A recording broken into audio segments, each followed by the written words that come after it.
I go on. So thank you very much, Mobitel, for having me today. After 5 years, I was actually a guest speaker on the very first Google I/O extended event organized in Sri Lanka in 2013, and here I am today after 5 years.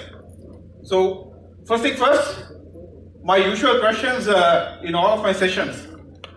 How many of you know about helakuru? Okay, please keep the hands. I want to take a selfie.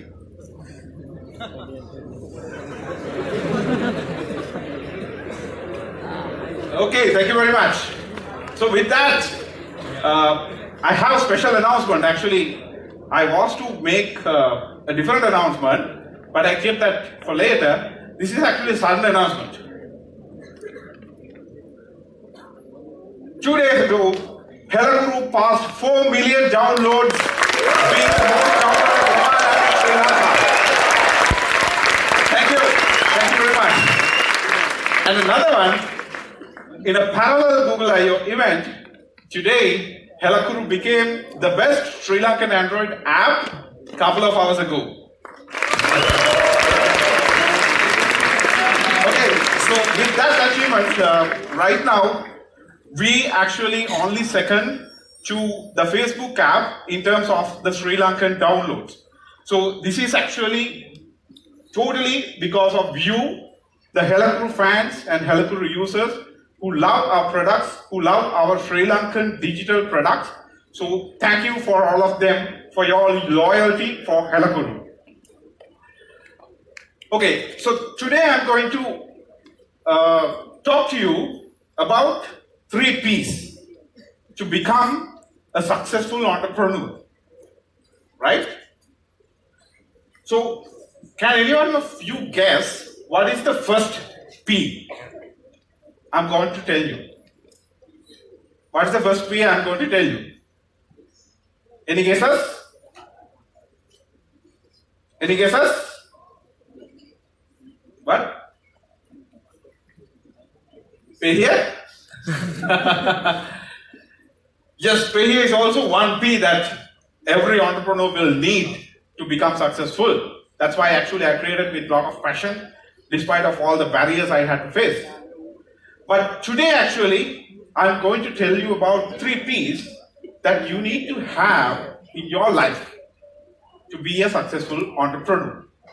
So, without telling you what are those P's, I thought to share my life with you, share my entrepreneurial journey with you, so you can realize what are those 3 P's that I had, that you also should have to become a successful entrepreneur.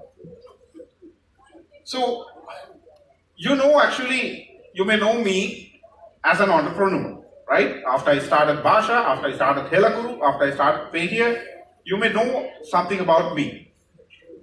So you may be curious what I did before I becoming an entrepreneur, right?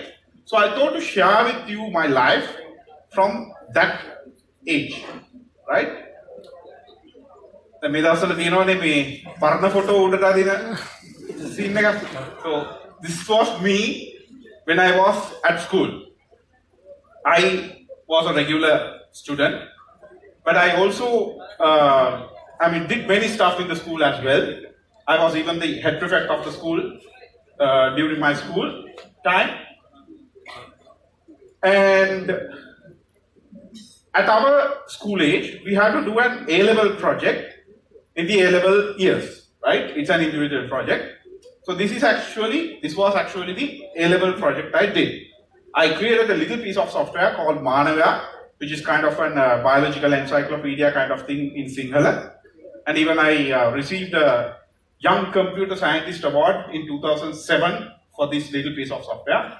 And this was actually the very first, thank you, that was unexpected. This was actually the very first software I created with my hands, right? This was actually without knowing anything about coding, anything about programming, right? And even I came to the university, I told you that I could manage to do several things in my school age. So I managed to get into the University of Moratuwa as well, being the head prefect of the school. So during the university age, I started the Sinhala blog. I was a Sinhala blogger. I wrote a Sinhala blog called Danika Vituvili. And there was actually a very popular article series about eBay Kupi, right?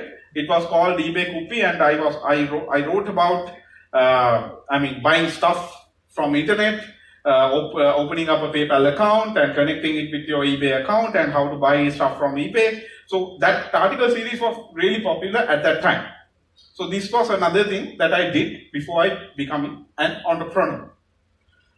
And also I got an opportunity to work for SchoolNet. SchoolNet was run by University of Moratuwa at that time. And this is Dr. Ajit Pasquale, who actually got to know about my school project, Manavya, and invited me to work with them. So I contributed to SchoolNet for Sinhala questionnaires. And that was actually the very first paycheck I got. I still remember I got a 4,000 rupee check from University of Moratuwa, right? And also, during this time, normally, as you also may try, as university students, we also try to do something part-time and to make some money, right? So I also did some part-time stuff. I worked as a freelancer. I contributed for Sinhala technical translations. So I created a profile in internet as a translator. And several companies actually got my service. I first worked for a company called WebDunia, just freelancer work with your computer, just freelancer work. And then I served a company called Landbridge, which is a localization company well known in the world, and also a company called SDL. So providing my technical translation services in Sinhala, I could actually contribute to several works in localization of Samsung phones, Nokia phones, Windows phones. And Samsung phone, you know that UI is completely available in Sinhala, right? So I also contributed for that translations before 5-6 years ago when I was just a freelancer translator, right? So this was actually some of other things that I did before I became an entrepreneur. And we had an exhibition at the university, so I had to present something. For that, actually, I converted that Manavya, my school project, into a website called mobitel.LK. And this was me actually presenting that mobitel.LK website for the exhibitees. And finally, before I became an entrepreneur, we had to do an individual project in the university. I happened to choose to develop a single supported mobile web browser as my individual project, right?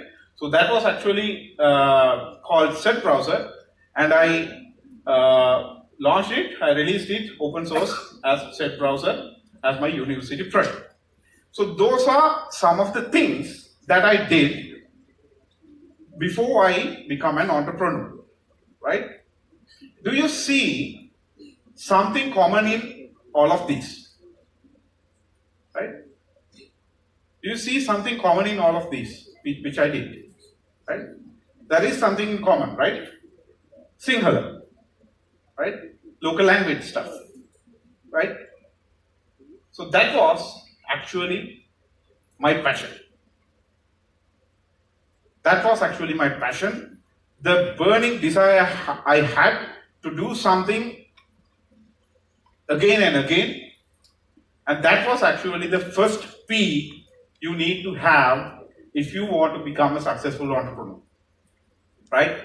Passion is the most critical thing.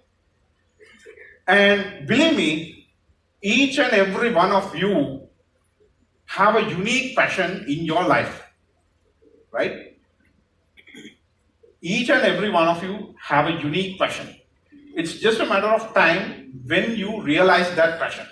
Some may have already realized that passion, who have tried to do something on that and become entrepreneurs, or some may have not realized it yet. But don't worry. People in the history have realized their passion of life even in the later stage of their lives. right? 30s, 40s, people have started companies, right? Because that is the time they realize what is actually they are really love at doing again and again, right? The passion actually can be different from person to person, right? For some it may be sports, some it may be music, for some it may be some crazy thing, right? Now if you consider about the passion I had, doing similar stuff, doing local language stuff, but I'm going to build up a company with this passion, doing singular stuff, right? 6-7 years ago, if I told someone, it's like a crazy thing, right? So it's like, just like that. Each and every one of you have a unique passion in you. It's just a matter of when you identify that, right? So also, you may have multiple passions as well, right? For an example, I shared with you that I wrote a Sinhala blog, and the most attractive and most article series that got traction was about this eBay, PayPal, buying stuff online and all that stuff, right? So I also had another passion for that stuff as well, from that age, from my university age. And that led me to start my second company, PayHere.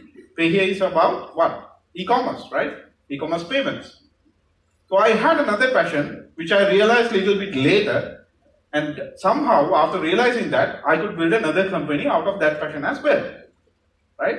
So you definitely have passions in your life. It's just a matter of identify that, and you definitely need to identify what is your passion if you want to become a successful entrepreneur.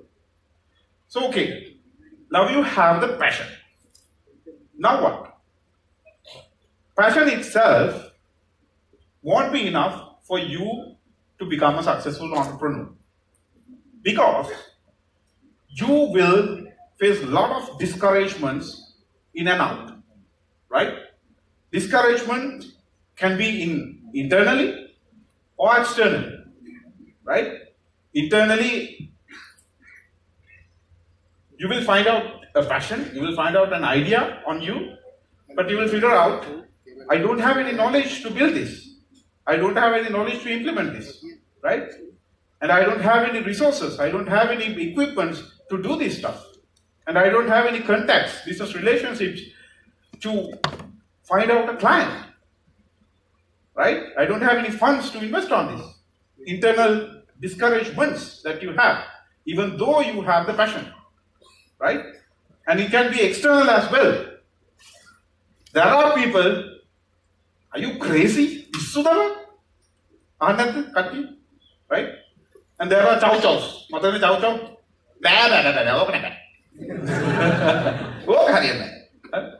Those kind of people are there, right? And also, how can you do it? Right? Those people are there, right? External factors. And also people will say, this will come. Oh, this is already there. Why don't you reinvent the wheel, and so on and so forth. People say a lot of things. When you have a passion, when you have an idea, when you work on it, people say a lot of stuff. Even all of these happen to me as well, right? Now, when I started work on developing Sinhala support for mobile devices for my university project, right? I have zero knowledge about Android, right? I'm talking about 6-7 years ago, right? Android was totally new to Sri Lanka. Even it was really difficult to find an Android device. Android was a totally new thing to me, right? But I didn't give up, right? And even the resources, I didn't even have an Android device. Contacts, everything. And when I starting a company to work on this local language stuff, people said, this will anyways come, right? For Android, Google will anyways give the support, give the Sinhala support. So why don't you bother on that and risk your life to start a company kicking off for a job?